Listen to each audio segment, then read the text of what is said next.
الحمد لله وكفى وسلام على عباده الذين اصطفى أما بعد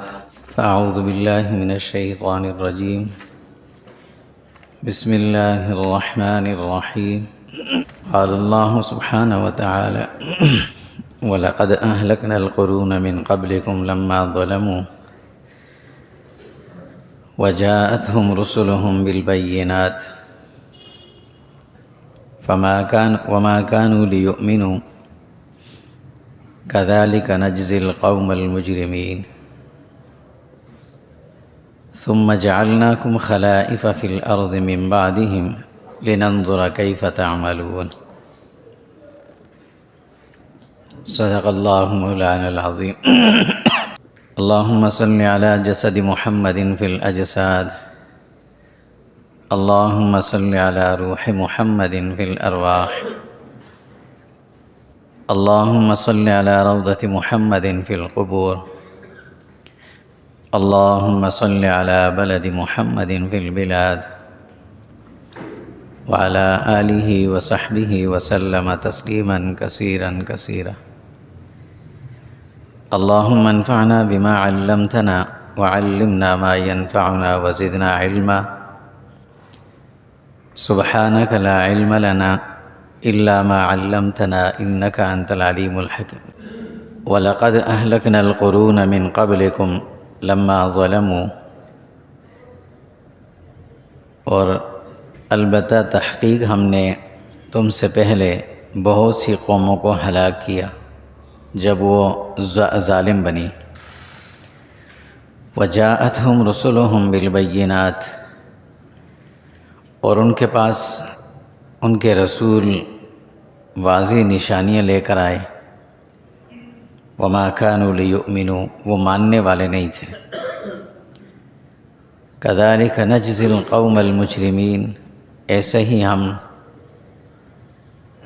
مجرم قوم کو سزا اور بدلہ دیتے ہیں ثم جعلناكم خلائف في الأرض من بعدهم اور پھر ہم نے تمہیں ان کے بعد زمین میں ان کا نائب بنایا لننظر تاکہ ہم دیکھیں کیف تعملون کہ تم کیسے عمل کرتے ہو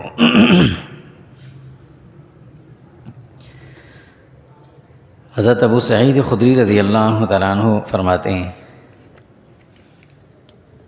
کہ ایک مرتبہ رسول اللہ صلی اللہ علیہ وسلم نے عصر کی نماز پڑھ کے فارغ ہوئے تو آپ ممبر پر تشریف فرما ہوئے اور آپ نے خطبہ ارشاد فرمایا. بڑی لمبی بات آپ نے فرمائی اور اس میں چند اہم نکات آپ نے بیان کیے. ویسے تو آپ صلی اللہ علیہ وسلم کی زندگی کا ہر عمل آپ کی زبان مبارک سے نکلا ہوا ہر لفظ یہ اہم ہے، لیکن جب کوئی خاص بات ہوتی تھی تو آپ صلی اللہ علیہ وسلم کا معمول یہ تھا کہ آپ صحابہ کو جمع کرتے، خاص طور پر عصر کے بعد کا، اور پھر ان کے سامنے تفصیل سے وہ بات ارشاد فرماتے تھے. حضرت ابو سعید خدری فرماتے ہیں کہ جب عصر کی نماز پڑھ کر آپ بیٹھے تھے خود ممبر پر، بلکہ کھڑے تھے، کھڑے کھڑے آپ نے خطبہ ارشاد فرمایا تھا اور اتنی لمبی بات فرمائی کہ بالکل غروب کا وقت قریب ہونے لگ گیا تھا، سورج بالکل غروب ہونے کو قریب کے تھا کہ آپ نے خطبہ ختم فرمایا. ابو سعید خدری فرماتے ہیں کہ باتیں تو آپ نے بہت ساری ارشاد فرمائی تھیں، لیکن لکھنے کا یا محفوظ کرنے کا اس وقت اتنے آلات اور اسباب تھے نہیں، تو صحابہ کو جو باتیں یاد ہوتی تھیں وہ انہیں آگے نقل کر لیا کرتے تھے. کسی کو کوئی بات یاد، کسی کو کوئی بات یاد. فرماتے ہیں کہ حفظہ من حفظہ ونسیہ من نسیہ، جس نے جتنی باتیں یاد رکھیں وہ یاد رہیں، جن کو جو باتیں ان میں سے بھول گئیں وہ بھول گئیں. فرمایا کہ ان میں سے اپنے پہلی بات یہ فرمائی کہ ان الدنیا حلوۃ خضرہ فرمایا یہ دنیا جو ہے نا یہ بڑی میٹھی بھی ہے اور بڑی پر رونق ہے، سرسبز و شاداب ہے، یعنی آدمی کا جی چاہتا ہے کہ میں اس کو حاصل کروں، میٹھی بھی لگتی ہے، اچھی بھی لگتی ہے۔ لیکن فرمایا کہ ان اللہ مستخلفکم فیہما، اللہ نے تمہیں اس میں اس وقت اس زمین کے اندر تمہیں نائب بنایا ہوا، تم سے پہلے بہت سارے لوگ اس دنیا میں آئے تھے، چلے بھی گئے، اب تم یہاں ہو۔ فناظرا کیف تعملون، فرمایا کہ اب اللہ تمہیں بھی دیکھ رہے ہیں کہ تم کیا کر رہے ہو۔ یہ دنیا ہے تو بڑی پرکشش، لیکن تم سے پہلے کتنی قومیں یہاں آئیں، باری باری عرصر سے یہاں رہیں، اپنا وقت گزار کے یہاں سے چلے گئے، اور یہ دنیا وہیں کی وہیں ہے۔ اب تم، اللہ نے یہاں تمہیں یہاں نائب کے طور پہ رکھا ہے، اللہ یہ دیکھنا چاہتے ہیں کہ تم کیا کر رہے ہو۔ فرمایا الا، سنو تم نے کرنا کیا ہے، فاتقوا الدنیا واتقوا النساء، فرمایا اس دنیا اور دنیا کے اندر جو فتنے ہیں ان سے اپنے آپ کو بچانا، اور خاص طور پر نامحرموں کا فتنہ، فرمایا اس سے اپنے آپ کو بچانا۔ یہ بات آپ صلی اللہ علیہ وسلم نے پہلی بات یہ ارشاد فرمائی۔ دوسری بات فرمایا کہ ان لکل غادر لواء یوم القیامہ،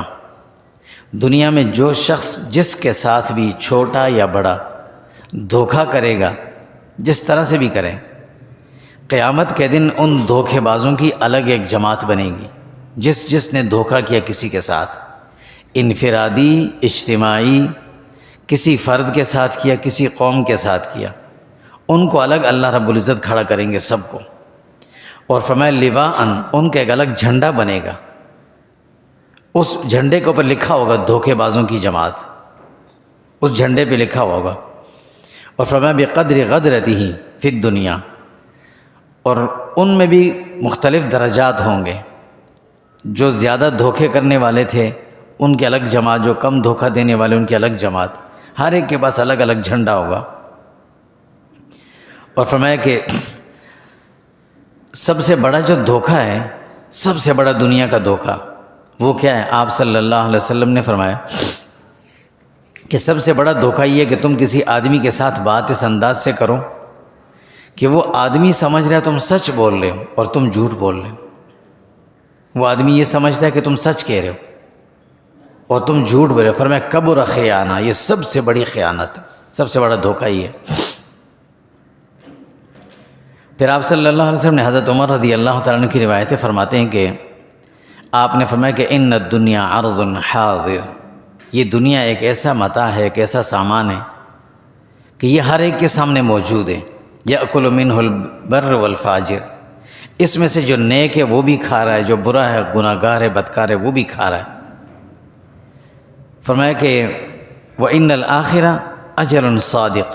ہاں جو آخرت ہے وہ سچی حقیقت ہے، اور اس دن ہوگا کیا؟ فرمایا یقضی فیہا ملک قادر، اس دن فیصلے کرنے والے ذات اللہ کی ہوگی، اللہ فیصلے فرمائیں گے۔ الیوم عمل ولا حساب وغدا حساب ولا عمل، فرمایا آج تو کام ہے، کوئی پوچھنے والا نہیں ہے، حساب نہیں ہوگا، کل حساب ہوگا، کام کرنے والا کوئی نہیں ہوگا۔ آج فرمایا جب تک تم دنیا میں ہو جتنا کر سکتے ہو کرو، یہ عمل کی دنیا ہے، آج تم سے کوئی حساب نہیں لے رہا، لیکن جب حساب کا دن شروع ہوگا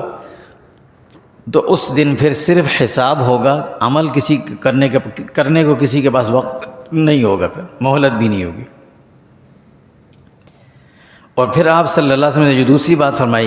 فرمایا کہ دھوکے بازوں کی الگ الگ ایک جماعتیں بنیں گی، اور ان کا ہر ایک کا الگ الگ ایک جھنڈا ہوگا، اور اس جھنڈے کے اوپر لکھا ہوگا یہ دھوکے بازوں کی جماعت،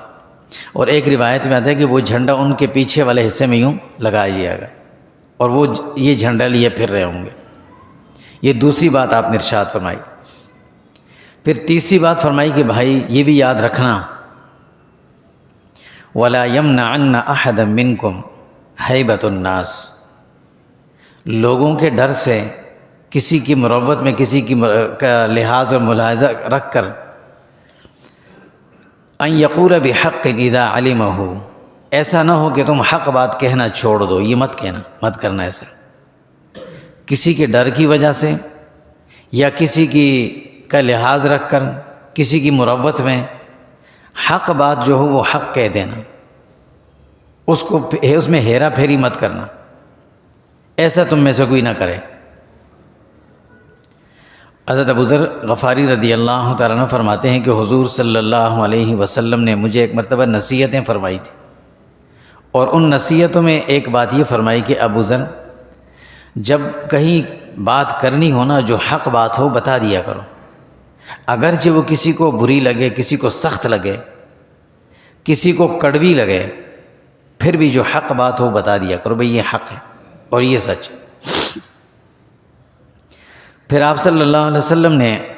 چوتھی بات ارشاد فرمائی، فرمایا کہ ان رأى منکرا ان یغیرہ، اگر تمہارے سامنے کوئی غلط کام ہو رہا ہو تو کوشش یہ کرو کہ اسے روک دو۔ اور ظاہر یہ دنیا ہے، اس دنیا میں اللہ تعالیٰ نے ہر آدمی کو اجازت اور اختیار دی ہے، جو جس طرح مرضی کرے، سمجھ دی ہے، سمجھایا بھی ہے،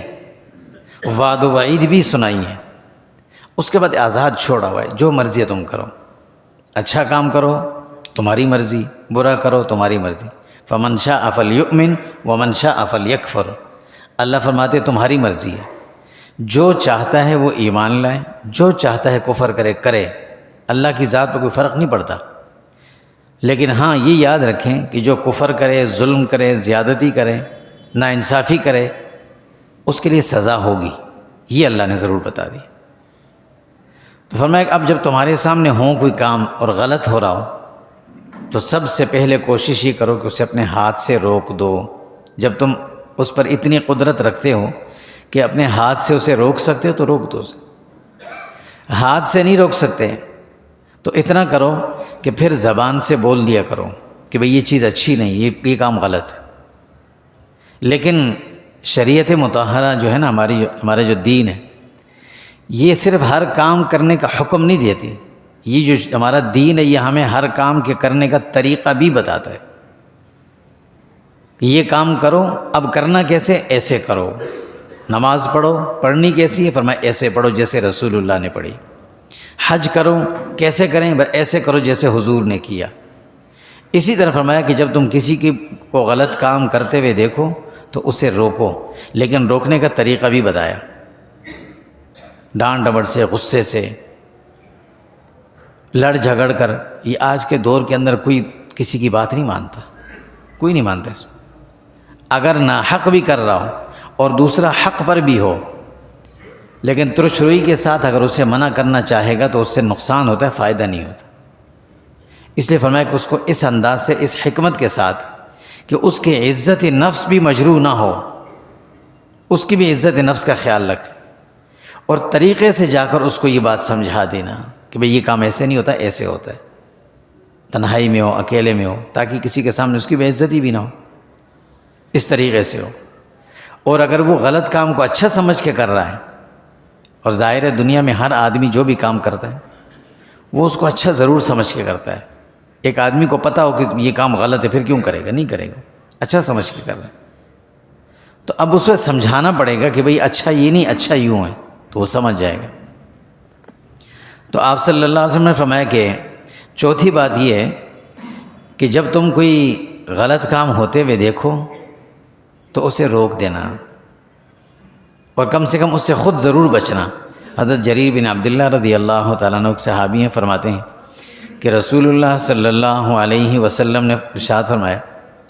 کہ جب معاصی پھیلنے لگتی ہے نا، گناہ، برائیاں، اور تم قدرت رکھتے ہو کہ ان کو روک لو، پھر بھی نہ روکو، تو اللہ تعالیٰ کا یہ دستور رہا ہے کہ اللہ موت سے پہلے پھر اس معاصی کی سزا سب پر ڈالتے ہیں۔ جو ملوث ان پر بھی ڈالتی ہے، جو اس میں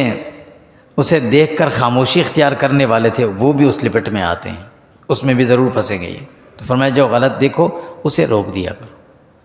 بلکہ اس دور کے اندر تو سب سے بڑی نیکی یہ ہے کہ کسی نے کوئی غلط کام کیا ہے نا، اسے نہ کہا جائے کہ بھی آپ نے غلط کیا، خود جا کر اس کو ٹھیک کر دینا جتنا ہو سکے، یہ ڈبل اجر ہے۔ راستوں میں چیزیں پھینکی ہوئی ہیں، گھروں کے سامنے پھینکی ہوئی ہیں، پانی پڑا ہوا، پانی پھینکا ہوا ہے، مختلف چیزیں پھینکی ہوئی ہیں، کسی سے کہنے کی ضرورت نہیں ہے، نہ کوئی مانتا اس دور کے اندر۔ اگر پڑوسی بھی ہے نا وہ بھی اس بات کو نہیں مانتا تو خاموشی سے خود اٹھا کر آدمی کہیں اور رکھ دے، 1 دن 2 دن کے بعد وہ خود ہی سمجھ جائے گا۔ یہ خاموش تعلیم جو ہے نا اس کے پر بڑا اثر ہوتا ہے، بجائے اس کے کہ ہم کسی کو جا کر بولیں۔ تو فرمایا کہ جب تم کوئی غلط دیکھو تو اسے ضرور روک دیا کرو۔ حضرت عرس بن عمیر رضی اللہ تعالیٰ عنہ صحابیوں فرماتے ہیں کہ رسول اللہ صلی اللہ علیہ وسلم نے ارشاد فرمایا کہ جہاں کہیں کوئی غلط کام ہو رہا ہو اور ایک آدمی وہاں کھڑے ہوئے دیکھ رہا ہے، اسے اس کے سامنے ہو رہا ہے اور وہ اسے برا سمجھ رہا ہے، کوشش کر رہا ہے کہ اس کو روکے لیکن نہیں روک پاتا، برا بھی سمجھ رہا ہے، تو یہ اس گناہ سے ایسے پاک ہے جیسے کہ یہ تھا ہی نہیں یہاں پر۔ اور ایک آدمی اگر گناہ میں شریک نہیں ہے، اس کی عدم موجودگی میں کوئی غلط ہو رہا ہے اور وہ اس پر راضی ہے، مثلا گھر کے ذمہ دار ہے، سربراہ، وہ ہے نہیں، موجود نہیں، باہر ہے، پیچھے کوئی چیز کسی نے اٹھا کے راستے میں پھینکی ہوئی ہے، اب اسے پتہ چلا، اس نے آ کر اپنے گھر والوں کو سمجھایا، ڈانٹ کر، غصہ کر، جیسے بھی وہ سمجھا دے کہ یہ کام ایسا نہیں کرنا، تو یہ گناہ سے بچ گیا۔ لیکن اگر اسے پتہ چلا، اس نے خاموشی اختیار کر لی، تو اللہ کے نبی صلی اللہ علیہ وسلم فرماتے ہیں یہ ایسے ہی جیسے کہ اس گناہ میں خود ملوث تھا، خود کر رہا تھا یہ گناہ، ایسے کر رہا تھا۔ تو آپ صلی اللہ علیہ وسلم نے جو فرمایا کہ جب تم دیکھو کوئی ایسا کام ہو رہا ہے جو غلط ہے اور وہ غلط کام تم روک سکتے ہو تو اس کو روک دو، نہیں روک سکتے تو کم سے کم زبان سے کہہ دو۔ پھر آپ نے 5ویں بات ارشاد فرمائی غصے سے متعلق، فرمایا کہ غصہ ایک فطری عمل ہے اور یہ انسان کو آتا ہے، ظاہر سی بات ہے۔ اچھے کام کو جب انسان دیکھتا ہے نا کہ کوئی ایسا کوئی گناہ والا کام ہو رہا ہے تو ایسی صورت میں غصہ کرنا یہ اچھا عمل ہے۔ حدیث میں اللہ کے نبی صلی اللہ علیہ وسلم جب کوئی غلط کام ہوتے ہوئے دیکھتے تھے تو آپ غصہ فرماتے تھے، اور حدیث میں باقاعدہ صحابہ نے الفاظ ذکر فرمائے، فرمایا آپ کا چہرہ مبارک غصے سے سرخ ہو جاتا، لال ہو جاتا، کأن الرمان عصر علی وجہہ، فرمایا ایسے ہوتا جیسے کہ انار کسی نے نچوڑ دیا، ایسا بھی ہوتا تھا۔ لیکن آپ اس کا بعد میں اظہار بھی فرماتے تھے کہ بھئی مجھے جو غصہ آیا تھا وہ اس بات پر آیا تھا، یہ ہوا تھا، ایسے ہوا تھا۔ اور ایک ہوتا ہے کہ کسی گناہ کو دیکھتے ہوئے تو کچھ نہ کہا جائے لیکن بلا وجہ غصے کا اظہار کیا جائے، یہ غلط ہے۔ اللہ کے نبی صلی اللہ علیہ وسلم نے فرمایا کہ ہر آدمی کا مزاج الگ الگ ہوتا ہے، کچھ ایسے ہوتے ہیں کہ جن کو بڑا جلدی غصہ آتا ہے، جلدی ٹھنڈا بھی ہو جاتا ہے، فرمایا کوئی بات نہیں، لیکن برا وہ ہے کہ جس کو غصہ تو بڑا جلدی آتا ہے لیکن ٹھنڈا نہیں ہوتا جلدی، فرمایا یہ برا ہے، ایسا نہ کرنا۔ اور پھر آپ صلی اللہ علیہ وسلم نے ایک اور بات ارشاد فرمائی، فرمایا کہ قرضے سے متعلق کہ جب کوئی کسی کو قرض دیتا ہے یا کسی سے لین دین کرتا ہے، یہ قرض اور لین دین کے معاملے میں حضور صلی اللہ علیہ وسلم نے بہت زیادہ تاکیدات فرمائی ہیں، بہت زیادہ تاکیدات فرمایا۔ اول تو کوشش یہ کرو کسی سے ادھار لو ہی نہیں، حتی الامکان یہ کوشش، اور اس کی وجہ یہ ہے کہ اپنے آپ کو انسان بہت زیادہ عیاشی کا عادی نہ بنائے اپنی زندگی میں، نہ خود کو نہ اپنے گھر والوں اور بچوں کو۔ زیادہ کھلا ہاتھ رکھ کر جب اسے کھلی چیزوں کا عادی بنا دیا جائے، انسان ہے کبھی حالات کچھ بھی آ سکتے، اور جب تنگی کا وقت آتا ہے تو پھر قرض کے سہارے جب انسان چلتا ہے بڑا مشکل ہوتا ہے اس کے لیے۔ اسی لیے فرمایا کہ اپنے آپ کو ایسے عادی نہ بنایا جائے، اپنے آپ کو مشکلات کا عادی بنایا جائے، تو قرض کی کبھی نوبت اور ضرورت بھی پیش نہیں آئے گی۔ لیکن اگر بالفرض انتہائی مجبوری کی صورت میں کسی سے لینا پڑ گیا، ادھار کی ضرورت پیش آ بھی گئی، تو اللہ کے نبی صلی اللہ علیہ وسلم فرماتے ہیں کہ جب قرض لو نا تو لیتے وقت سب سے پہلے نیت کر لو کہ مجھے واپس کرنا ہے ضرور۔ جب تمہاری نیت ہوگی واپس کرنے کی، اللہ کے نبی صلی اللہ علیہ وسلم فرماتے ہیں اللہ اس کے لیے اسباب بنائیں گے پھر، اور وہ واپس ہو جائے گا۔ لیکن جب تمہاری نیت کے اندر یہ ہونا کہ دیکھا جائے گا، کہیں پر بھی نیت میں تھوڑی سی کھوٹ آ گئی نا تو اللہ کے نبی صلی اللہ علیہ وسلم فرماتے ہیں کہ وہ قرض تو دودھ کی بات ہے، وہ جو پیسہ لیا ہے وہ بھی ہلاک ہو جائے گا، پتہ ہی نہیں چلے گا، اور پھر یہ قرض میں ڈوبتا چلا جائے گا۔ تو میں ایک تو لیتے وقت خاص طور پہ نیت اس بات کی رکھا کرو، اور دوسری بات فرمایا کہ اپنے وعدے کا بڑا خیال رکھا کرو۔ اگر آپ کو یقین ہے کہ میں 30 دن کے اندر اندر یہ پیسے واپس کر سکتا ہوں تو احتیاطاً آپ اسے 35 دن کا بتائیں، 3 دن پہلے ادا کر دیں، زیادہ اچھا ہے بنسبت یہ کہ 30 کا کہہ کر 31ویں دن واپس کریں، یہ وعدہ خلافی ہو جائے گی، یہ پھر وعدہ خلافی ہو۔ اور پھر اسی طریقے سے اس آدمی کے لیے کہا جو آدمی ادھار لیتا ہے، اگر اس کے بعد وسائل ہیں اور اس کے باوجود بھی وہ کسی کا قرض واپس نہیں کرتا تو اللہ کے نبی صلی اللہ علیہ وسلم نے اس کو ظالم کہا ہے کہ ظالم آدمی، یہ کسی کا قرض واپس نہیں کر رہا۔ تو جیسے انسان کے پاس جہاں سے بھی کچھ اسباب آئے نا، سب سے پہلے قرض کا معاملہ اٹھا دینا، واپس کر دینا چاہیے۔ حضور صلی اللہ علیہ وسلم کے سامنے ایک مرتبہ جنازہ لایا گیا، جنازہ رکھا تو حضور نے پوچھا کہ بھئی یہ کون ہے؟ فلاں ہیں۔ کہا مقروض تو نہیں تھے؟ کہا ہاں یا رسول اللہ مقروض تھے۔ اچھا، قرض کی ادائیگی کے لیے کچھ چھوڑا ہے کہ نہیں چھوڑا؟ کہا یا رسول اللہ کچھ نہیں، اس کے پاس تو کچھ ہے ہی نہیں بیچارے۔ فرمایا تم پڑھو جنازہ، میں نہیں پڑھتا اس کا۔ کتنی بڑی بات۔ پھر ایک صحابی کھڑے ہوئے، فرمایا یا رسول اللہ ان کے اوپر جتنا قرضہ ہے وہ قرضہ میں ادا کروں گا، میں ذمہ داری لیتا ہوں۔ آپ نے پھر ان کی نماز جنازہ پڑھائی۔ یا تو قرض کی صورت میں آدمی اتنے کچھ وسائل اس کے پاس ہوں کہ بھئی جب انسان دنیا سے جائے تو شریعت کا حکم یہ ہے کہ اس کے ترکے میں سے سب سے پہلے اس کا قرض ادا کیا جائے، جس کا جتنا بھی قرض ہے واپس کیا جائے، اس کے بعد پھر دیگر معاملات ہوں۔ لیکن اگر کچھ تھا بھی نہیں اس کے پاس تو کم سے کم کوئی ایسی تحریر یا زبانی وصیت اپنے ورثاء کو ضرور چھوڑ کے بتانی چاہیے کہ بھئی فلاں آدمی کے مجھ پر اتنے پیسے ہیں، یہ آپ نے ادا کرنے ہیں، فلاں آدمی کے مجھ پر پیسے ہیں، یہ آپ نے دینے، اگر میں نہ دے سکا تو، یا تحریر ہو، کوئی نہ کوئی چیز موجود ہو، اور ساتھ میں اللہ سے مانگے بھی کہ اللہ اتنا وقت مہلت ضرور دیں کہ میں یہ قرض ادا کر لوں، اس کے بعد دنیا سے جاؤں۔ مقروض، اللہ کے نبی صلی اللہ علیہ وسلم فرماتے ہیں یغفر للشہید کل شیء الا الدین۔ فرمایا جو آدمی اللہ کی راہ میں لڑتا ہے نا، جہاد کرتا ہے کفار کے ساتھ، اور لڑتے لڑتے صرف خالصتاً جہاد کی نیت میں گیا، لڑتے لڑتے وہ شہید ہو گیا،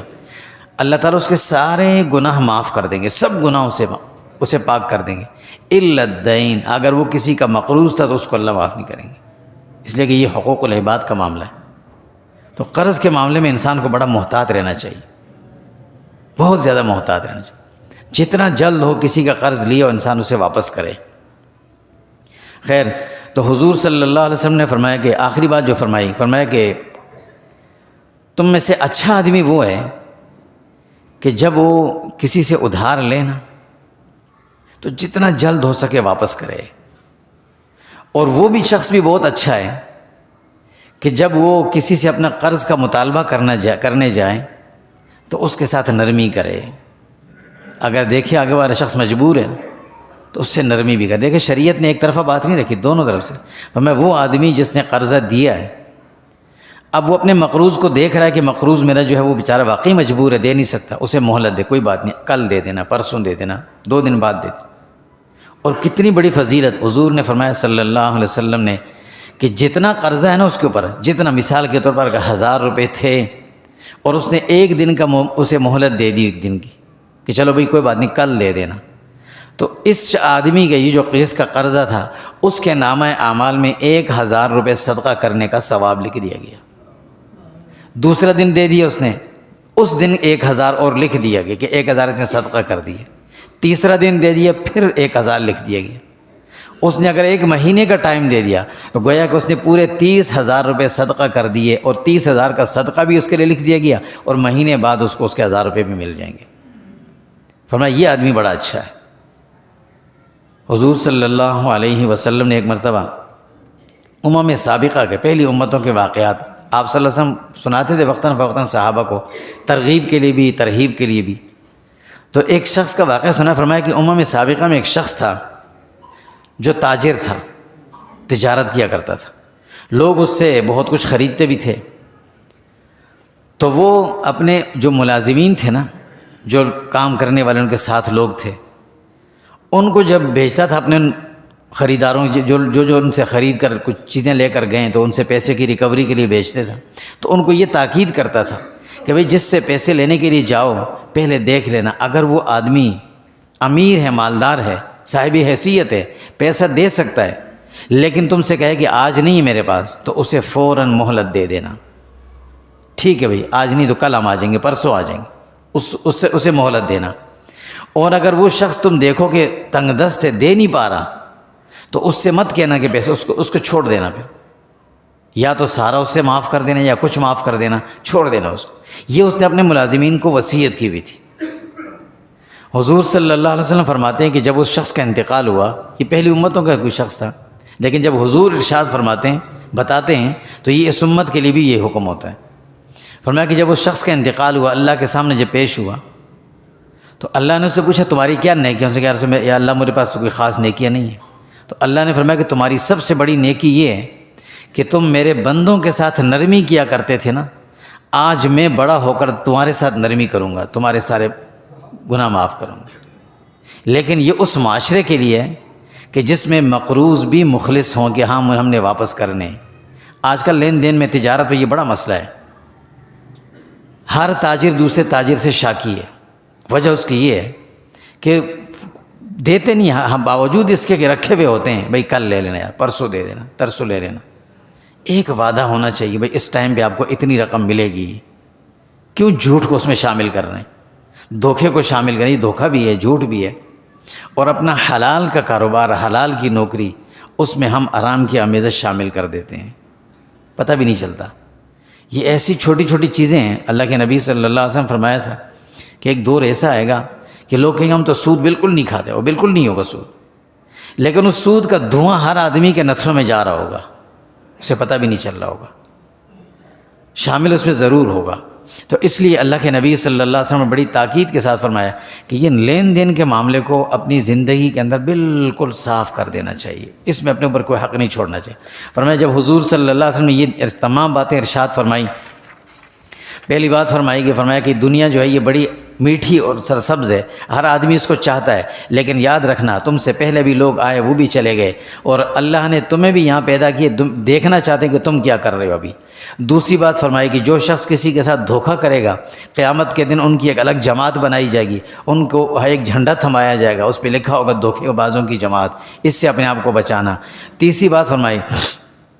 کہ جو تمہارے سامنے کوئی غلط کام ہو رہا ہو، کوشش کرو اسے کسی طرح روکنے کی۔ اور چوتھی بات فرمائی کہ دنیا کے اندر جتنے بھی لوگ ہیں یہ مختلف طبقات میں پیدا ہوئے ہیں، کوئی کس حال میں، کوئی کس حال میں، لیکن کبھی ایسا ہوتا ہے کہ ایک آدمی مسلمان ہوتا ہے، مسلمان پیدا ہوا، مسلمان تھا، اور مسلمانوں والی زندگی گزارتے گزارتے فرمایا موت سے پہلے وہ کافر ہو چکا ہوتا ہے، اسے پتہ بھی نہیں چلتا۔ اور کبھی ایسا بھی ہوتا ہے کہ ایک آدمی کافر ہے، کافر والی زندگی گزارتے گزارتے موت سے پہلے وہ مسلمان ہو جاتا ہے۔ پھر آپ نے غصے کا ذکر فرمایا اس کا اظہار زیادہ نہ کیا کرو، اور پھر آپ نے آخر میں دین اور قرضے کا ذکر فرمایا اس سے اپنے آپ کو بڑا بچانا، اور اس میں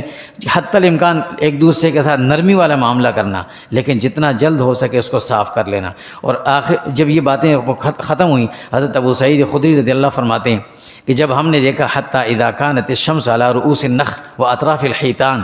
ہم نے دیکھا کہ سورج بالکل غروب ہو گیا تھا، اور آخری جو دھوپ تھی وہ دیواروں کے کناروں پر تھی، یا کھجوروں کے جو اونچے اونچے درخت تھے ان کے سروں پر دھوپ نظر آ رہی تھی، ایسا تھا، یعنی غروب ہو گیا تقریباً۔ تو آپ صلی اللہ علیہ وسلم پھر ہمیں مخاطب کر کے فرمایا اما سنو، انہ لم یبق من الدنیا فیما مضی منہا الا کما بقی من یومکم ھذا فیما مضی منہ۔ فرمایا کہ دیکھو اب تم نے دیکھ لیا نا کہ دن کتنا تھا، سورج صبح سے لے کر ابھی سورج غروب ہو گیا، اور بالکل دھوپ تمہیں اونچے اونچے درختوں پر نظر آ رہی ہے، یعنی سمجھو سورج پہاڑوں کے پیچھے چلا گیا،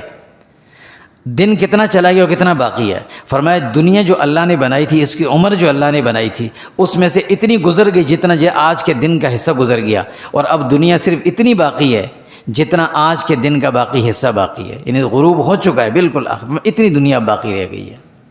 اور اتنی سی دنیا کے لیے انسان اپنے آپ کو، اپنا آخرت کیوں خراب کرے؟ کیونکہ اب تو دنیا ختم، اب اگلا مرحلہ ہے۔ لہٰذا انسانوں کے ساتھ کم سے کم ہمارے معاملات بڑے صاف ہونے چاہیے، ہر وقت صاف ہونے۔ اللہ کا معاملہ ہو تو صاف ہو، بندوں کے معاملات ہوں تو صاف ہوں، ایسا نہ ہو کہ اللہ کے سامنے پیشی ہو، پھر سوال جواب ہو، فلاں کا حساب کا کیا ہوا، فلاں کا کیا ہوا، پھر جواب نہ ہو انسان کے پاس۔ اللہ تعالیٰ ہمیں سمجھ اور عمل نصیب فرمائے۔ وصلی اللہ تعالیٰ علیہ